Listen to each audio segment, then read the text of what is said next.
नमस्कार, मी दीपक राव तुमचे स्वागत करतो आजच्या शेअर मार्केट अपडेटमध्ये.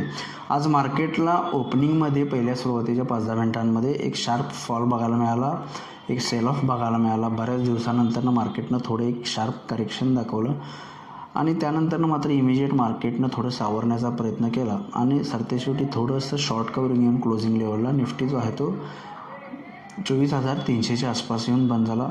बँक निफ्टी थोडा अंडर परफॉर्म गेला, 52,000 पर्यंत आला. 52,000 एक महत्त्वपूर्ण सपोर्ट आहे. तो सपोर्ट घेऊन मार्केट जे आहे थोडं रिकवर झालं. थोडे एक दिवस गॅप व्हिडिओ करते कारण मार्केट त्याच रेंजमध्ये होतं. आज थोडंफार मार्केटनं रेंजला ट्विक करण्याचा प्रयत्न केला किंवा एक मूवमेंट दाखवली जी थोडीशी मला वाटतं की वोलाटाईल होते, त्यामुळे थोडंसं मार्केटमध्ये काही बोलण्यासारखा अर्थ राहतो. निफ्टीमध्ये उद्यासाठी ट्रेड करायचं झाला तर निफ्टीमध्ये आजचा जो लो आहे, गेले कित्येक दिवस आपण म्हणतो की 24,200 150-200 सपोर्ट रेंज आहे, तोच लो आज टेस्ट झाला. त्यामुळे निफ्टीला 24,200 उद्या एक महत्त्वपूर्ण सपोर्ट आहे.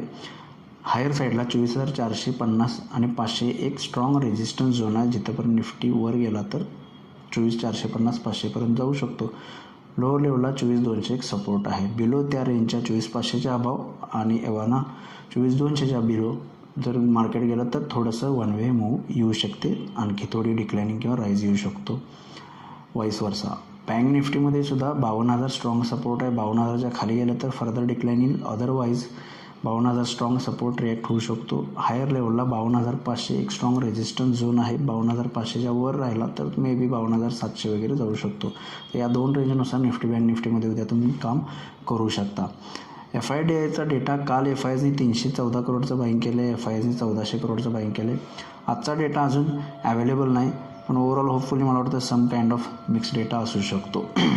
आज NSEमध्ये 694 शेअर्स वाढले, त्या बाजूला 1640 शेअर्स पडलेत. निफ्टीमध्ये 23 शेअर्स वाढलेत, त्या बाजूला 27 शेअर्स पडलेत.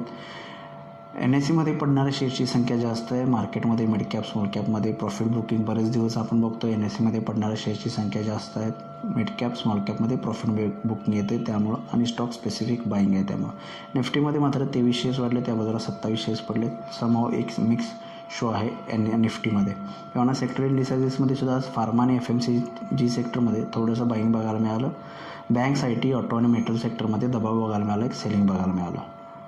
उद्यासाठी ग्लोबल मार्केटचा आढावा घ्यायचा झाला तर युरोपियन मार्केट्स पॉझिटिव्ह आहेत, 0.5% आसपास, 0.5% अबव सगळे युरोपियन मार्केट्स पॉझिटिव्ह आहेत. US मार्केट डाऊ फ्युचर्स 30 पॉईंट पॉझिटिव्ह आहे. त्यामुळे ओव्हरऑल US मार्केट थोडंसं पॉझिटिव्ह बायस आहे, ग्लोबल मार्केट पॉझिटिव्ह बायस आहे. त्यामुळे आपण मे बी एखादा सुरुवात पॉझिटिव्ह बायसनं करू शकतो, पण जर मार्केट ज्या लेवल्स आहेत मार्केटमध्ये त्या लेवल्सनुसार उद्या तुम्ही काम करू शकता. तर बघूया उद्या मार्केट्स कशा पद्धतीने बिहेव होते. माझा व्हिडिओ ऐकला त्याबद्दल धन्यवाद. माझा व्हिडिओ जास्तीत लाईक करा, शेअर करा, माझ्या चॅनल सबस्क्राईब करून डेली अपडेटसाठी बेल आयकॉनला क्लिक करा. धन्यवाद.